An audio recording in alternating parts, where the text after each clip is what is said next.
It gives me great pleasure to welcome Sri Rajiv Malhotra ji, who is a well-respected author, researcher, and speaker. He is known to most of you through his books as well as his talks. In fact, he was our annual banquet speaker several years back, and he has addressed this august gathering several times. For this time, we have changed the format a little bit.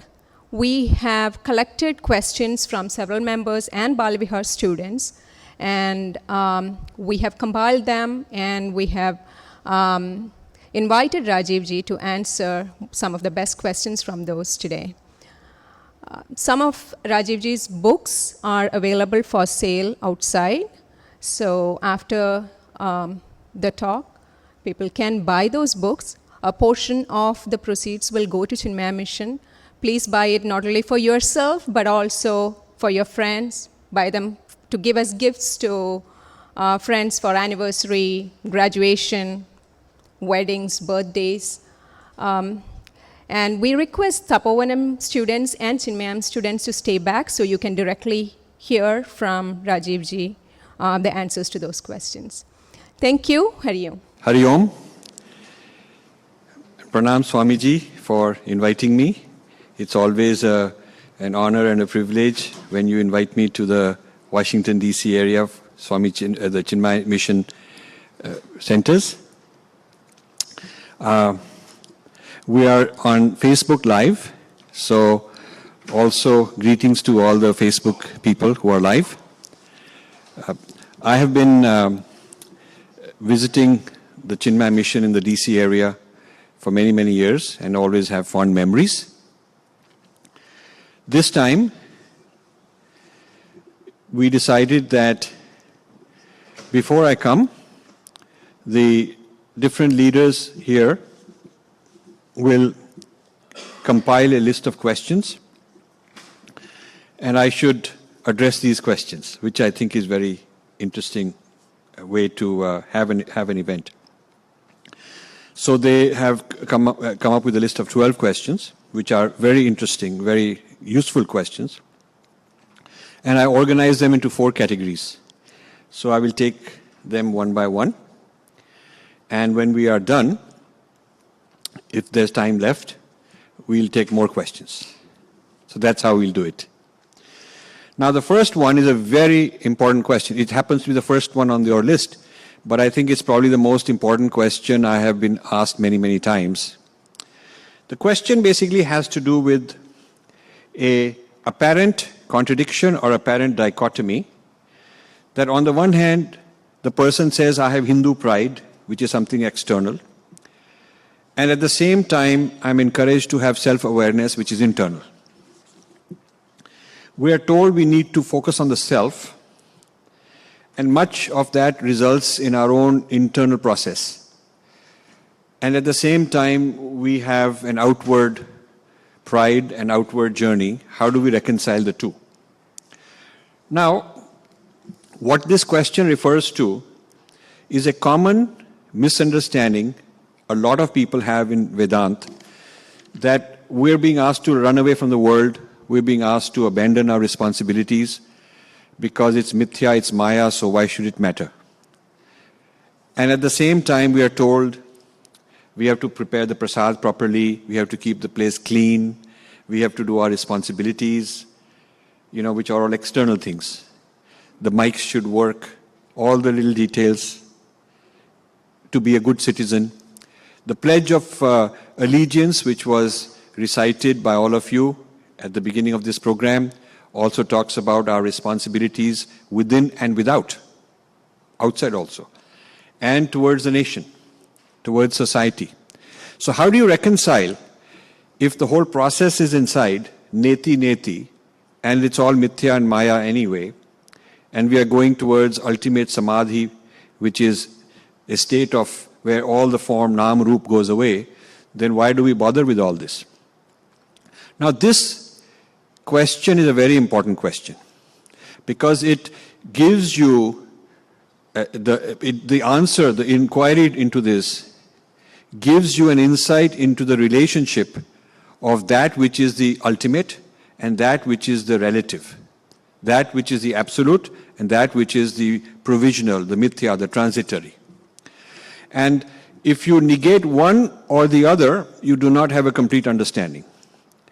To begin with, I will tell you, if you look at the lives of all the great exemplars, Swami Chinmaya, he, being an enlightened master, spent so much of his life teaching worldly things, making things happen, setting up centers, arguing and debating for our tradition in the United Nations, before media, before all sorts of people.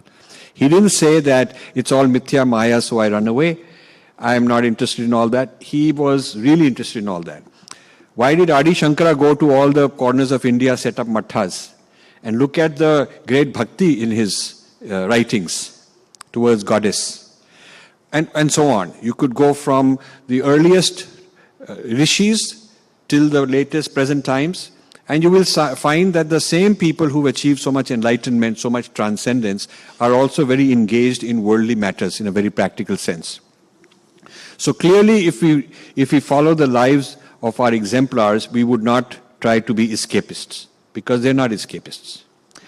Also, a society would not function if it did not look after worldly matters, looking after the sick, making scientific discoveries, being law-abiding citizens. These are all vyavharika aspects. And we cannot just run away from them because of some idea that this is mithya. Now the question comes, if our philosophy says this is all transitory and it is unimportant, it's mithya maya, then why are we doing all this? Gita says that there is nivritti in the pravritti. So the outwardly actions from purity, from a sattvic point of view, inside there is non-doership, but that doesn't mean outside the doing stops. So there is action in spite of there not being the sense of I am the ego taking credit for this action. So the two are reconciled in that way.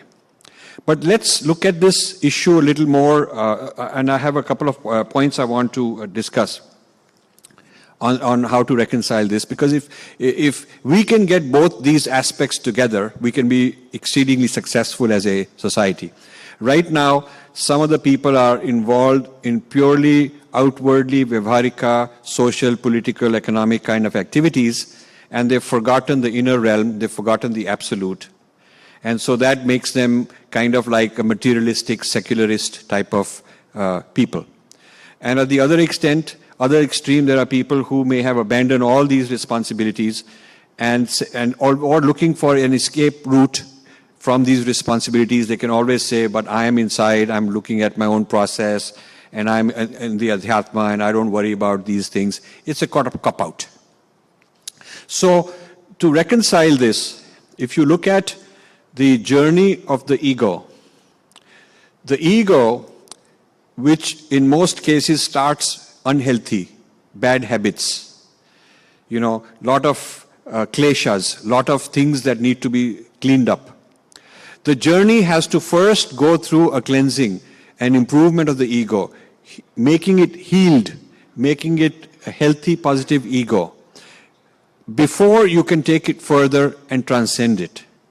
If you take an unhealthy ego, let's say a person is an addict, suppose he has some kind of addiction, and you tell him, just surrender, immediately surrender.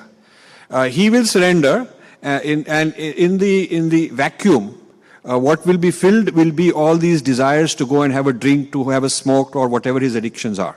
If a person is suffering from a lot of anger, and he doesn't cure that first, he doesn't heal that first, he just surrenders as an angry person, then the anger will come in. So the ego has to be first improved. First you have to work on the ego and improve it. That is why there is so much process. The yam, the niyam in yoga takes you through that process. The bhakti takes you through that process. The karma yoga takes you through that process. So all these create a better, healthier, stronger ego, which is then ready and fit for surrender. To surrender prematurely is a bad idea, because if you surrender prematurely, you're playing this game that you don't have to worry about your problems because you've surrendered them. But actually those problems will chase you, they will haunt you, they will follow you. They will not go away just because you've run away from those. So you have to complete your responsibilities. You have to complete make the ego a healthy, positive ego, heal it from all its afflictions, and then it is fit to go the next step. In the case of in the case of human development, child psychology, they say the child ego, which is pre-rational, it is not able to sort things out, gradually evolves and becomes a mature adult rational ego. Then, while the materialist psychology stops there, our psychology says that this adult mature ego is now ready to evolve further into a trans-rational, para-rational, beyond rational state. Now, the question is, when you evolve towards a beyond rational state, what exactly does it mean? What is the relationship of such an enlightened person with ordinary mundane things? Does he forget how to tie his shoelaces? If he were driving a car, does he forget how to drive a car? Does he forget his basic responsibilities towards certain people? Does he really forget that? Is our tradition asking us to become dysfunctional? In other words, is our tradition asking us to transcend in a way that we will not even be able to function as ordinary human beings? That would be quite a bad tradition if that were the case. But I submit to you that that is not the case. And this is a common misconception we have, that evolving further beyond the rational adult mind state, it takes us to a place where we don't have mental faculties. We've lost the mental faculties. Once I was in a satsang, another group not related to this, in which a lot of people said that we are asked to give up the mind. So why are you thinking? Stop thinking, give up the mind. So a lot of people have taken it to the extreme that, actually, and we are told, I fully subscribe to this, that at a certain stage the mind has to be dropped. But at a certain stage, the mind is needed to take us to a certain stage. The self-discipline and a correct sense of ego and responsibility are needed to take us to that stage. Only then you can drop it. If it was simply a matter of forgetting your mind, then you could do some brain surgery, get rid of your faculties of thinking, and then you would be considered enlightened, if it were like that. You would get an FDA-approved brain surgery to be enlightening people. And then enlightenment would simply be a matter of getting rid of their thinking faculty and saying, okay, you can't think, so you're enlightened. Obviously, that's ridiculous. Obviously, enlightenment is not losing your mental faculties, but being able to go beyond your mental faculties. So you still have the faculty to think, you still have logic, you still have common sense, you still function, you could function whenever you are required to. But you are not limited by that. Your faculties go beyond the rational, but they still include the rational as a subset. So this is an important point that I wanted to make here. Because the common dilemma that I'm asked a lot has to do with this very issue. If I'm following Gyan Marg, if I'm following Advaita Vedanta, I am not supposed to get involved in practical things. That's a mistake. The idea is not that. Idea is not becoming irresponsible, but instead cleaning up your act, becoming more responsible, but doing it with Shraddha and doing it with surrender of the results, surrender of the ego's cravings, but not the action itself. This is also the teaching of the Gita. So I've tried to answer the very first question, which is that there is this apparent conflict between the path of going within and evolving ourselves versus, outward responsibilities and things of that kind. So I hope that is clear, and we can come back and take further questions later if that is not. Then another question is, could you elaborate on evolution? The evolution we know about is evolution from lower life forms, but our teachers also tell us about involution. How do we reconcile between involution and evolution? How does the integral one manifest as the multiplicity? And how do I reconcile with the fact that there is much violence in the world? Are we really all one? Now, this is a very interesting point. If you want to read up on involution and evolution, a very good starting point is Swami Vivekananda. If you take his complete works, there is a beautiful index at the end of each volume, and you just look under involution. He's given, it's referred to, dozens of times in his works. And then the person who takes it even further is Sri Aurobindo. He takes this idea of involution and evolution further. And basically what he's saying is that when the divine manifests as Nam Roop, manifests as matter, the matter didn't come out of nothing, it is Brahm manifesting as the world, that is involution. Involution meaning the divinity involved, involuted, as you, as part of you, the divinity within. That is the involution. And then the evolution is this jiva, this creature, with the divinity involuted, now has to evolve. So there is an evolution from the tiny bacteria, ant, whatever. There's an evolution going on, but there is an involution of divinity already inside. Now the difference between this and the Western theory of evolution is that they do not have involution. They only have evolution. So the starting point is just some molecules that accidentally came together, created life, became life, and then accidentally through various means they're going on becoming more sophisticated and more smart. So evolution is happening as a machine.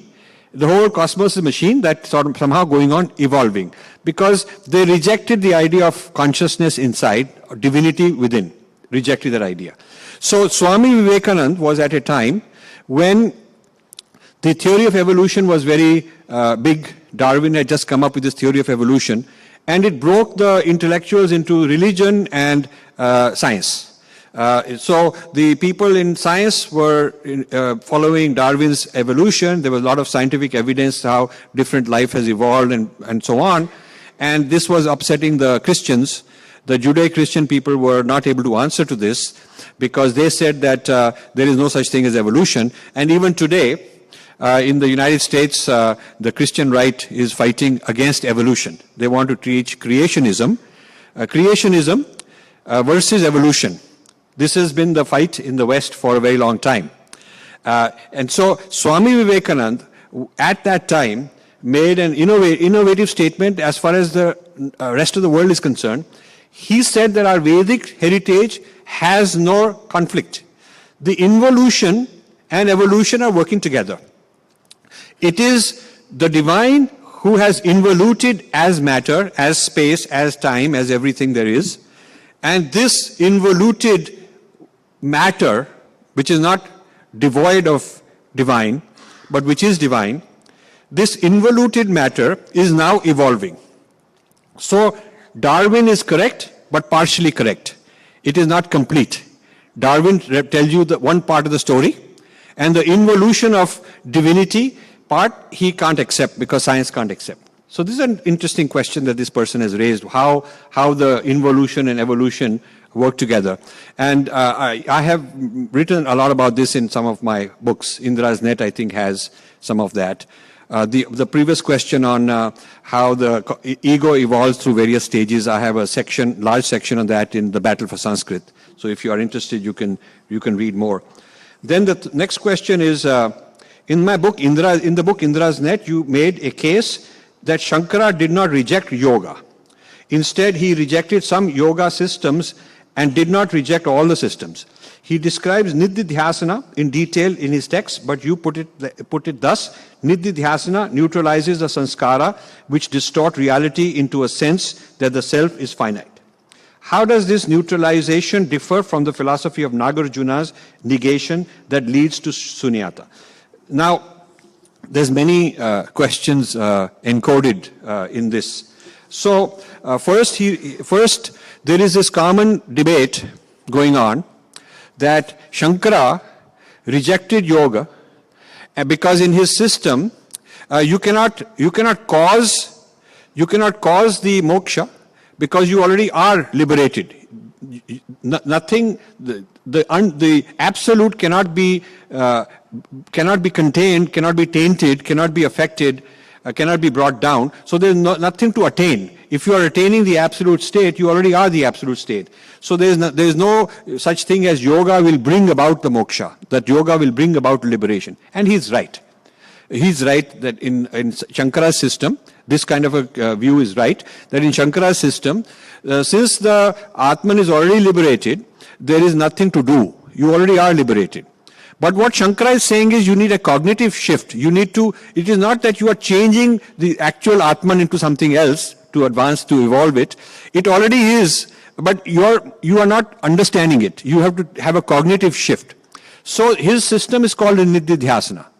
Unfortunately, while that is his system and very clearly he gives that name, there is no manual that I could find, and I've talked to lots of people. There is no detailed manual on how you do Nididhyasana. It is not, beyond just a few statements on what it is. The actual experiential process, what is step 1, 2, 3, like Patanjali's Yoga Sutra kind of a process, there is nothing I found that is actually a process of teaching you how to do Nididhyasana. So the next issue that he raises is he wants to understand the distinction. So what Shankara is really saying is not that don't do yoga and all that. Obviously, the ego being in a contaminated state needs a lot of the process, needs karma. Karma is not going to cause moksha because the jiva already, the atma already is liberated, never changed. So it's not like some bad thing has to become good. You have to remove the bad conditionings, the things that cover up. That's what he's talking about. So as karma is needed, as bhakti is needed, so also yoga helps you undo what is holding back. Undo the confusion in your mind so that you can have the cognition. He's not saying that yoga is causing a change in your atma. That he's not. So this is a misunderstanding that several Vedantins have, and this person asking the question is aware of that. Then there is another part in this question which has to do with Nagarjuna. Nagarjuna is considered the greatest Buddhist philosopher after Buddha himself. That is how Buddhists would see him.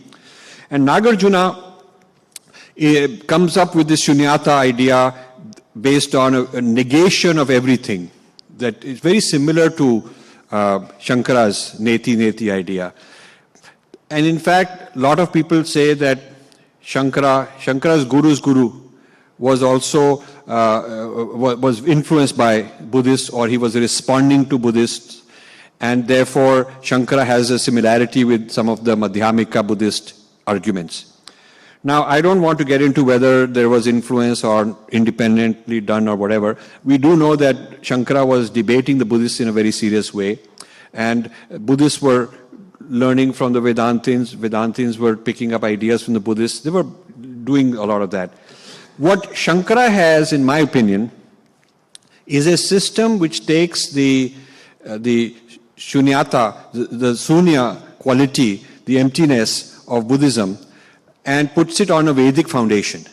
So rather than something which kind of bypasses the Vedas, which the Buddhists seem to be doing, the approach that Shankara does is take the Upanishads from the Upanishad part of the Veda and use them to derive a conclusion towards the moksha, very similar in many ways to Nirvana, which Buddha has. So I would consider Nirvana and moksha to have many similarities. You have to change the ego, you have to get rid of things, you have to do all kind of practices, and what you get into is an ultimate state which doesn't have limitations of Nam Rup. Now, the way these two systems are explaining the ultimate state is different.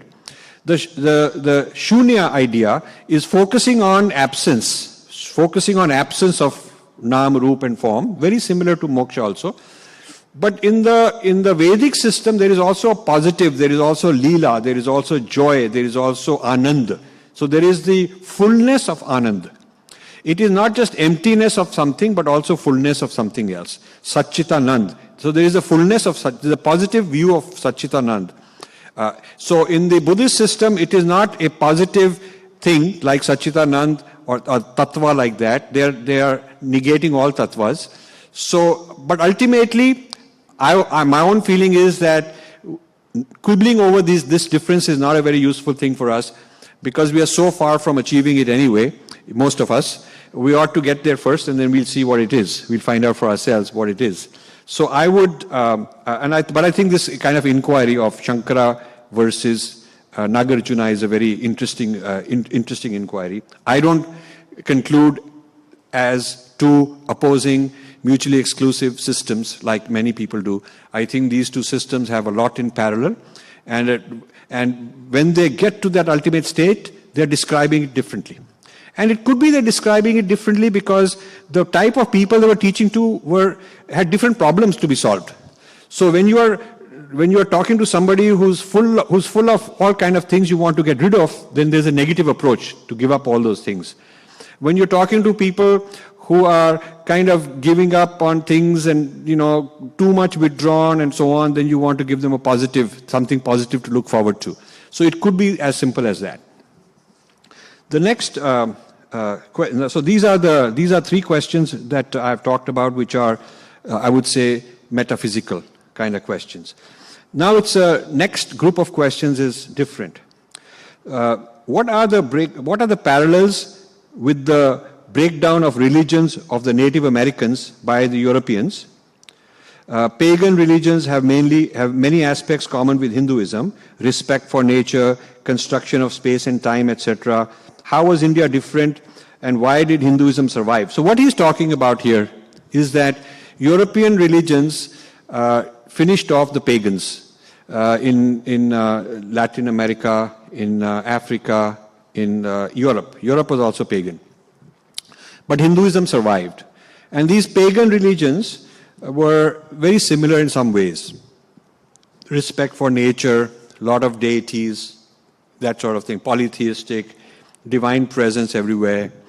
So their idea of time was not linear. So these resemblances are there between the Vedic system and the pagan systems, and yet those guys finished, died, and we are still around. So he wants to know what are some of the factors. Now the pre-Christian traditions in the Americas, in Africa, and in Europe had in fact a lot of similarities. They had many deities. They worshipped the rivers. They worshipped the forests, mountains. They had sacred mountains. So they had those kind of things. They saw divine in various ways. They did not have Shastra. This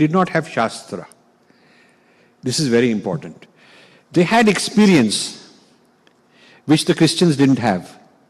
The Christians didn't want to respect that kind of experience. It seemed to violate their particular mandate. So they called these things idolatry in a very pejorative way. This is idolatry, this is polytheism, and they banned it, they criminalized it. There was a lot of persecution of those kind of practices by the Christians. These non-Vedic pagans did not have Shastra. They did not have the Vedic Shastra, the Itihas, the grammar, the Dharma Shastras. They did not have the knowledge, the codified. They did not have the intellectual level. They had the experiential level of divinity somewhere. But they did not have the rishis who came up with the Shastras. That they did not have. So we might think of them as non-Shastra people who had similar experiences. So when they are under assault, they really don't have a counter argument. I mean, they have these great sages and experiences, but they don't have the equivalent of acharyas to talk back, to teach, to have patshalas, to transmit the tradition from one generation to the next for thousands of years. They did not have that, and we did. So I would say that they are a subset of what the Vedic traditions offer. In fact, some of the pagan revival movements in Europe, are very interested in learning Hindu Shastras to reinterpret their own ideas, but now with the metaphysics, now with the philosophy, which they did not have. They had the experiences, but not such a deep philosophy. You will find a lot of Wicca people, that is the pagan type of people, who are reviving the Wicca traditions, are getting into goddess worship, Hindu goddess worship, because they can see that a metaphysics and a theoretical framework can be imported to explain their own framework, to give them a framework to explain their own experiences and their own deities. So they have stories, they have practices and pujas, they have all that, but now they can bring in some metaphysics and solid rigor, philosophy and so on from the Hindu tradition. So that's an interesting question this person asked. Then the next question is, the Belgians, people from Belgium, introduced the arbitrary racial segregation in Rwanda that resulted in the Rwandan genocide. He's quoting from my book, Breaking India, because I talk about it there. Did the British do the same in India? What is the history of the caste system in Breaking India, this book? I'm astonished that so much India has in common with the Rwandan classification system of their racial segregation. Does this imply that the caste system in India as we know it is only a couple of centuries old? Shankara, when asking a person to cast off his physical attributes, asks him to cast off jati, niti, kula, gotra, naam, roop, gun, dosh, etc. There is no varna there. So what is the real equivalent of caste? Does Hinduism sanction discrimination based on caste? So again, in my book I mentioned that in Rwanda, the foreign guys came and created racial inequities and clash and conflict by classifying them as two separate people. And they did something similar in India. Lord Risley of Britain is the one who was a Darwin follower. He was a Darwinian, and he wanted to apply Darwin's idea of races and superior and inferior to human beings and classify them into categories. And so he was appointed the head of the census of India. He was in charge of the census of India. He did 4 or 5 censuses every 10 years. So he lasted for a very long time, during which period the census of India was being carried out using a system of classification that he created. So he took varnas and turned them into ethnic categories. He said there is this Brahmin caste, there is this caste, that caste, and so on. What he actually did is collapsed varna and jati into one system called caste, and that was a big mistake. That is an incorrect thing. We have jatis. We have jatis which are communities. But the community system exists everywhere. Here you have, Trump community. He's got a jati of his family, and you have got a Clinton jati and Kennedy's jatis and so on in the elite level. And you have many jatis in at all strata you have jatis. Certainly you do. In Europe you do, in France you do, England you have many jatis, many ethnic groups within society. So, but varna which is different kinds of levels of, different kinds of occupations, not in a hierarchy, but different kinds of occupations, is not something that you can put all the jatis into varnas. Each jati has its priests. If you go to poor jatis in India, even today, ask them, what is your deity? They will tell you there's a goddess, they'll have a name, local name for a goddess. Then you say, okay, if there's a goddess temple, there must be a priest. They will say yes. So even the poorest jati got a priest class, they got a priest occupation. They've got people who are the kshatriyas who will defend. They've got the people in commerce who will go and do the money type of matters. I found out in Nagapattinam village, when the tsunami happened, and Swami Dayanand Saraswati has a Chhatralaya that we were sponsoring. So I spent a lot of time there doing a documentary on what was happening there. And I interviewed a lot of people about their culture. And I found out that the men and women had different roles. The women had the money. The men would go catch the fish and whatnot, bring it back. So they would do the manual work of various kinds in that society. And the women would then go do the marketing, keep the money, control the finances. So if you're thinking of Varna like Vaishya is a business kind of thing, in their case, it was women who were the Vaishyas. They were providing the Vaishya work. The men were largely doing, according to what the classification would say, Shudra work. They were doing the manual work. And the women were turning that into monetary assets. So every jati has all the varnas. They have all the varnas. So varna is not a separate race or ethnicity. It is not that. It is not by birth. It is by merit. You could be somebody born into a family of a certain varna, and then you fall down to a different level because you haven't lived up to that expectation. You haven't lived up to the standard of quality which is expected. Or you could be born in a very poor, humble varna, and you could evolve to a much higher. And we have many such examples, many such examples. So we should not think that varna is a caste, which is a permanent lineage. People born are always going to be in that particular state. A lot of people who today call themselves Brahmins are not Brahmins because they're violating the regulations for Brahmins. They have wealth, they have personal wealth, which Brahmin is not supposed to have. And so on. They are into politics, which is for Kshatriyas. So I think we need to completely dismantle the notion that caste system as currently known today is something sanctioned by Hindu Shastras. Because Hindu Shastras talk about Varna and they talk about Jati. The word caste is not even a Sanskrit word, it's a foreign word brought in by Portuguese. The word casta is the Portuguese word. So this concept of a caste system problem and all that being always blamed on Hinduism is not accurate. Okay. So then I'll go on to the next one is, do religions change with time? After all, we have new statement from the Pope on environment, slavery, etc. Fatwas are routinely passed, meaning that religions keep changing because they're passing new regulations. Pope is passing new regulations. Fatwas are passing new regulations. So the question is, does Hinduism not change with time? In the book Indra's Net, you argue that the whole Neo-Hinduism thesis is false. There is an integral unity and social consciousness that far predates Vivekananda. So is Hinduism immune to change? I think that he's got a little misunderstanding about what the book says.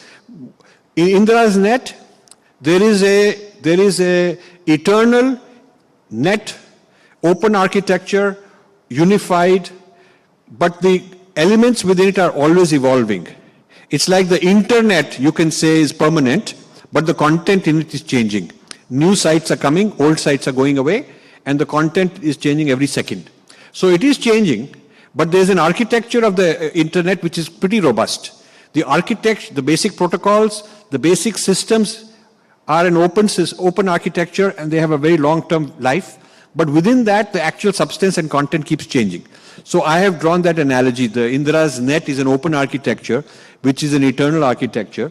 But within that, the particular beliefs, the particular ideas, the particular customs, the symbols keep evolving on a very rapid pace.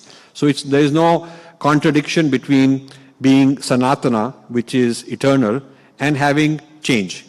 In fact, I say the Shrutis are eternal, Sanatana, and the Smritis are going on changing. You can create new rules, new customs, new traditions, depending on your society. So we actually have both. It's not a conflict between permanence and change. Then I will,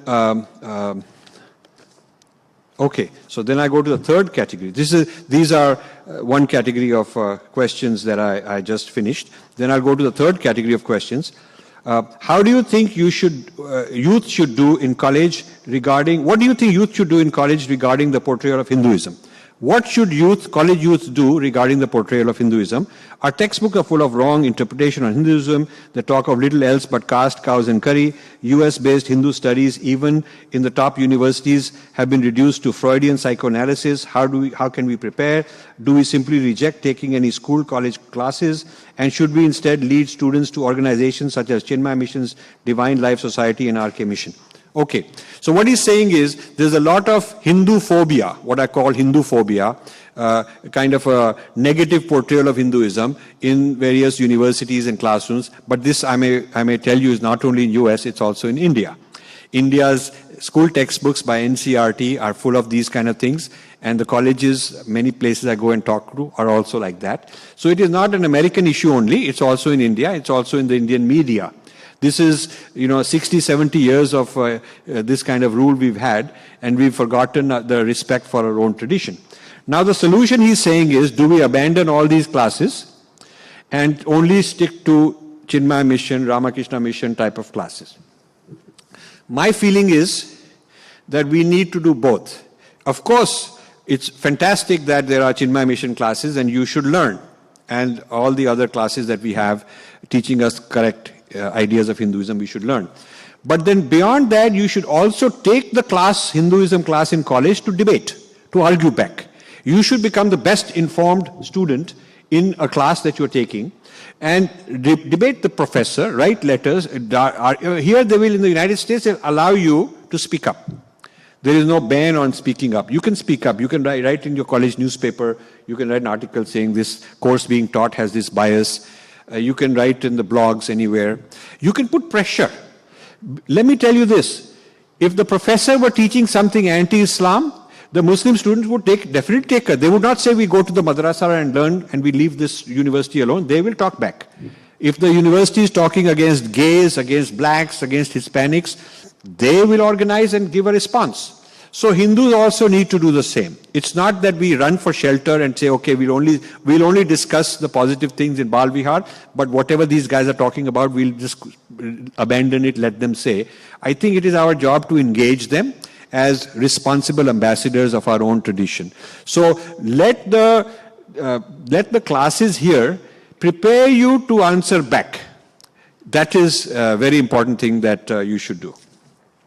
Next question is, you strongly warn us that Van der Veer, that's a Western scholar, is a scholar that insists that Hinduism in the West was created for sinister political motives and characterizes Swami Chinmayananda as a nationalist. He was a nationalist, no doubt, but why is it wrong for us to develop a Hindu identity? Is it not right to have pride on one's own identity? How can we make the larger public aware of these false insinuations? Now, this question is referring to my book, Indra's Net, where I've criticized an ideology called Neo-Hinduism. Neo-Hinduism is an ideology that a lot of Western scholars have developed, according to which modern Hinduism, as taught by Vivekananda, as taught by Swami Chinmayananda and others, and he names them, this is a fabrication of modern times. It is not something found in ancient Vedas. The way you are preaching, teaching, practicing, all of that is a modern kind of an adaptation and not found in ancient Vedas. This is the theory that the Western Indologists have come up with, and I've criticized it very seriously and started a big kind of a debate with these people. So this is part of the previous question, that in the academic world you will find this kind of stuff, and it is up to you to give a response. My work is largely designed to equip our people with the ammunition to give a counter response. So this idea of neo-Hinduism and all the allegations they're making, I take them on and request that you read, and you can also then be prepared to give responses to such kind of things. Next question is, India has many problems like poverty, accumulation of trash, many societal wrongs, etc. How do we explain to our friends who see the horrific poverty in India and explain what Hindus do to address these wrongs? Do we merely accept them? How can I profess my faith with pride when Hinduism does not have an upheaval to address the misery of millions of Hindus who live in such squalor?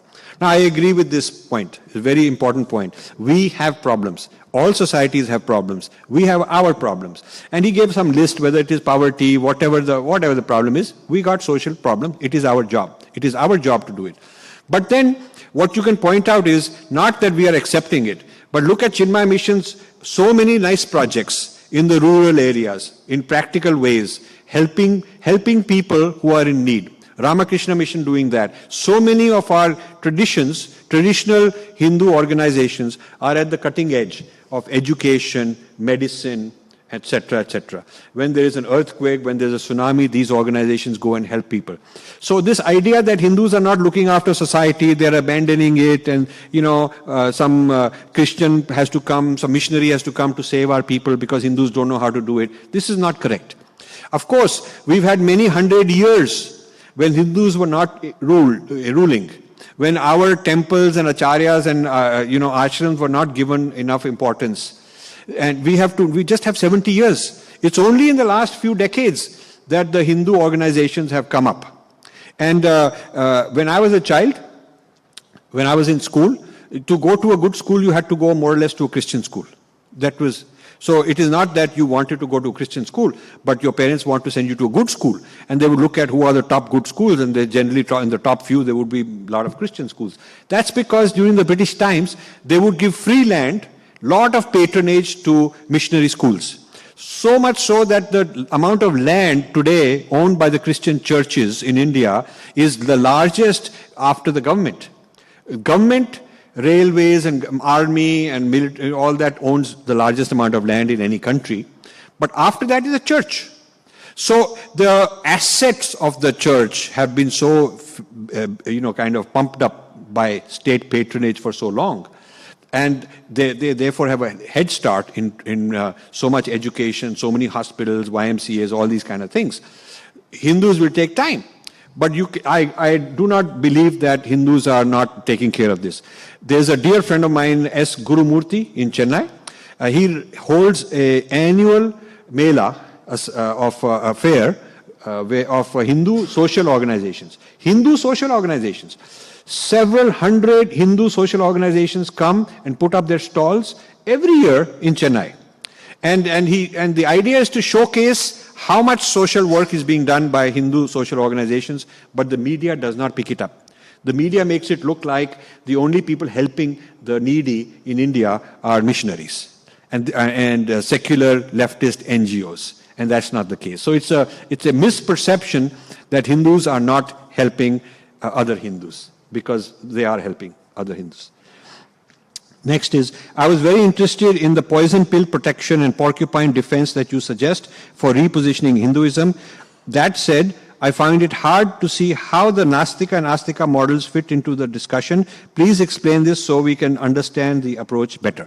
Now, what he's talking about is, I came up with the idea in my book Indra's Net that when you are teaching yoga, when you are teaching Vedanta, when you are teaching karma theory, you should put in ingredients which are so tightly coupled with the Vedic tradition that these ingredients cannot be taken and turned into some Christianity. So in order to prevent things like Christian yoga and Christian karma theory and Christian bhakti, in order to prevent these, you got to put in ingredients which are so much, inseparable from our deities, from our itihas, from our basic and the Vedic things.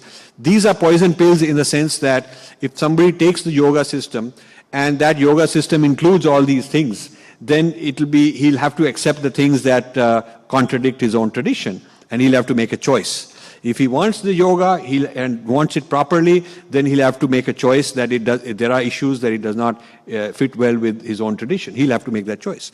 So I call this Astika Nastika in the sense that those who accept these required elements in our tradition, I'm calling them the Astikas. Astikas are people who accept certain tenets and principles without which the tradition is not complete. And those who don't want to accept them can be called Nastikas, and they have to reject it. But you cannot be partial Astika. That is the point I'm making. You cannot say, I want the yoga, but I want to put it with Jesus inside. That is not. So the idea of poison pill is to keep all the components of a tradition together, complete. And not allow them to bifurcate and say, I will take a la carte style, I will take this and I will reject that. That is what my system is trying to encourage, trying to avoid. Okay, so then I have 2 more questions left, and I have 10 minutes and I want to be on time. So I will finish all your questions within the 1 hour allocated. So the question is, this is the final category, category D. Hindus have a toolbox that is a palette of ideas handed over to us by our rishis. This has been appropriated for mind sciences, mindfulness meditation, neurosciences, etc. Because I've mentioned that a lot of our techniques, tools, ideas have been appropriated and turned into Western science without acknowledging the Hindu sources. He says, but what exactly is the problem in allowing others to use them? How would Hinduism lose? Good question. Question is, if somebody takes yoga and says this is Christian yoga, so what? If somebody takes all the whole philosophy of Devi, all the philosophy of goddess, and then puts it on to Mother Mary and says that's the goddess, so what? What is the wrong? The issue is this. If it's done accurately, authentically, of course it's wonderful. But they cannot do it authentically and properly because it does not fit. It is contraindicated. It's like you take a certain medicine, the doctor says you can't take caffeine, you can't take alcohol, it's contraindicated. You have to give up something, you have to change your lifestyle. So to take yoga properly, to take bhakti properly, you have to look at the whole ecosystem of your lifestyle and make it compatible. You cannot just to make it fit into the Christian lifestyle. What is often going on is they're distorting the bhakti. They're taking out those aspects of Devi which will not fit. They're downgrading Devi to fit the male god. So they are doing injustice because they're doing a cut and paste. They take out something here, something there and bring it in, but they cannot bring the entire system because it won't fit. Similarly with yoga, they will, in the Ashtanga yoga, the Christian yoga goes up to a certain point, a certain chakra, but where it is unity consciousness, they have a very big difficulty because their unity consciousness would violate their philosophy, their Nicene Creed. The idea of sin cannot be removed. Sin cannot be removed with yoga. So sin is a human condition. It's a genetic condition in Christianity. It cannot be. You can become a better person. You can become but then ultimately you have to go to Jesus, surrender to Jesus to get rid of your sin. So what they're doing is taking our bhakti, our yoga and various other things and bringing them into their framework. Now, as far as mindfulness, meditation and neuroscience and these things are concerned, they're secularizing. They're secularizing, so in other words, they're getting rid of the divinity aspect in order to fit their concept of science where these things don't fit. So the problem I have is not that others will benefit. I want them to benefit. The problem I have is the distortion required to fit their framework. If you take something from one framework, if you take dosa and you tell a Punjabi chef who knows how to make parantha that you try to make a South Indian parantha. So what he'll do is he will try to make it the parantha style, but a real good dosa expert will not like it because he's compromised. He's tried to change this to make it look like something else. This is what is wrong with Christian yoga and Mary Bhakti and things like that they are compromising the integrity of the Hindu Vedic system in order to make it fit something else. And that is the reason I feel bad about it. And as far as the secularization is concerned, they have to get rid of any ideas of divine, any ideas of transcendence, any ideas of Bhagavan, Ishwar, Paramatma, Shiva, any of that. They have to get rid of all that in order to make it fit the mandates of what they call science. And that to me is a distortion. They want the benefits because they know these things work. But they want the benefits in their own framework. This is the conflict. Final question.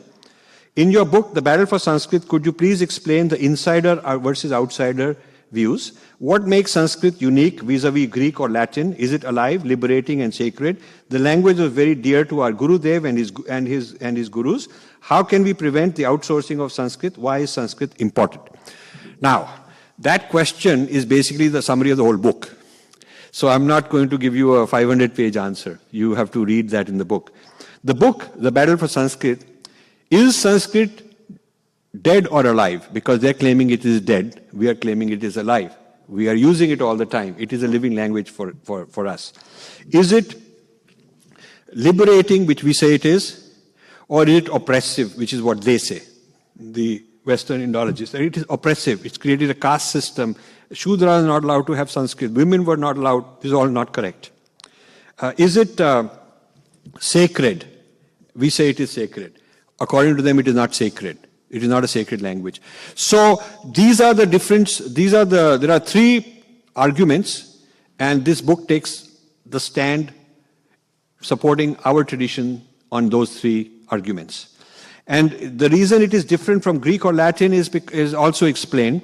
The idea of shabd, the idea of vibration, the idea of mantra, and the relationship of mantra to pran, that mantra is not just an ordinary word. You cannot take an ordinary word like microphone and say, okay, I will chant microphone, and because that's not a vibration that the rishis have discovered to have the right effect. When you are chanting a mantra, it's the vibrational benefit also, not just the intellectual meaning. So it's good to translate and know what it means in English, but not replace the original Sanskrit mantra by only English. Okay, this is why I don't like when they say you don't have to say Om, just say Amen, or put Allah or something like that and get rid of the Om. Because it's not just a conceptual meaning that can be replaced with another one. It's also a vibration, and that vibration is part of every cell in you. That vibration is not only in the microcosm, but it is in the macrocosm.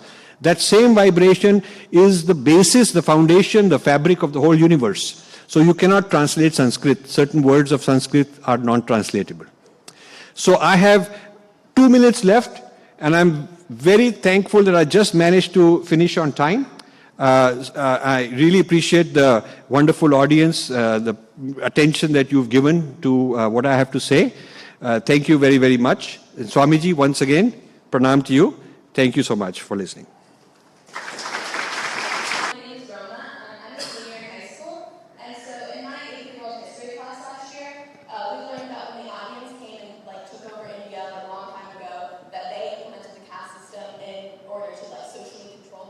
Aryans. Okay. So could you talk about that? Okay. So I have a Facebook Live.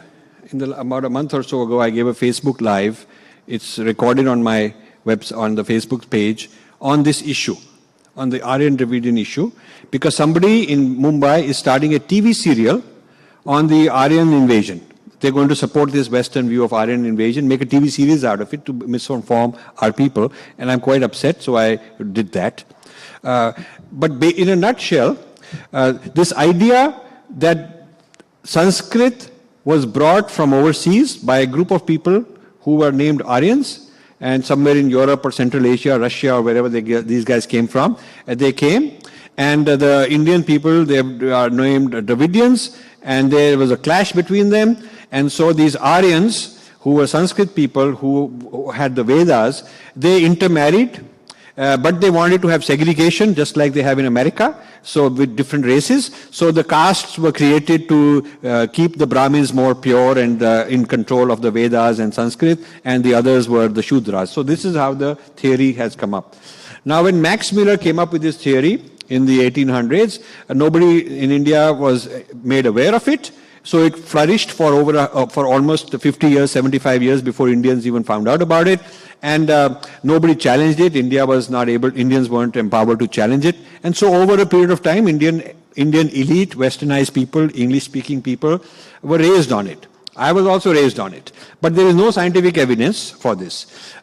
Recently, in fact, yesterday or day before, on my Facebook page, I put up a new article that somebody has posted, which shows the latest findings on using genetics and other information on how from Africa the people evolve and move to different countries, different parts of the world, and how they come to India, and from India they move out. So if you look at that kind of information, there is no Aryan invasion. There is a lot of movement of people inside and outside, even now going on. There's foreigners coming and living in India, and people from India like us coming and living here. I mean, there was trade going on, and there were people from all over the world coming into India, and people from India going all over the world. So flow of people is going on. In that sense, genetic mixing is going on. There is no doubt about that. But there is nothing this has to do with Sanskrit and Vedas being brought from somewhere else. And the arguments are huge. The Sanskrit texts describe flora and fauna which is Indian. They describe huge rivers from big mountains. and going into the ocean, and those kind of things you don't find in the other places. The Central Asian places which are said to be the origin don't have a big sagar. They don't have a big ocean. They don't have tall mountains. They don't have that. And the type of animals being described, the Indian animals are described. There's snakes, there's peacocks, there's tigers, lions, all these kind of things. The things that are described, the kind of food that is being eaten, it's all from the Indian geography. So it is quite clear that this is sort of a made-up thing. Unfortunately, Max Miller is still worshipped in India. There is this Max Miller Bhavan in Delhi. And recently they had his 100th year or whatever centenaries of some sort they were celebrating. And all the big shots in Delhi, VIPs, all came and praised, Max Miller, great guy. Our inferiority complex is that whenever a Westerner talks about us and he gives a little bit of praise, we are so impressed that we accept everything he has to say, even though it contains poison pills inside. Yeah. So in my book, The Battle for Sanskrit, I've taken on today's equivalent of Max Miller, a man called Sheldon Pollock, who has written a lot of things about Sanskrit, very hardworking and very intelligent. But in all the great praise for Sanskrit, there are these little poison pills about oppressiveness, it is gender biased, it is caste biased, all this divinity that they talk about is voodoo, is toxic. He keeps putting all that. So, but outwardly nicely packaged. So most Indians don't even know this because they've never bothered reading it. And they're bringing these things, translating his works into all kind of languages and trying to bring them in, making him in charge of translating 500 volumes of our texts. And Sringeri Shankaracharya was in the process of endowing chairs of Adi Shankara studies with this person in control. And so I had to intervene. Take a lot of heat, get a lot of attacks. But in the process, I'm very happy that many of these things slowed down.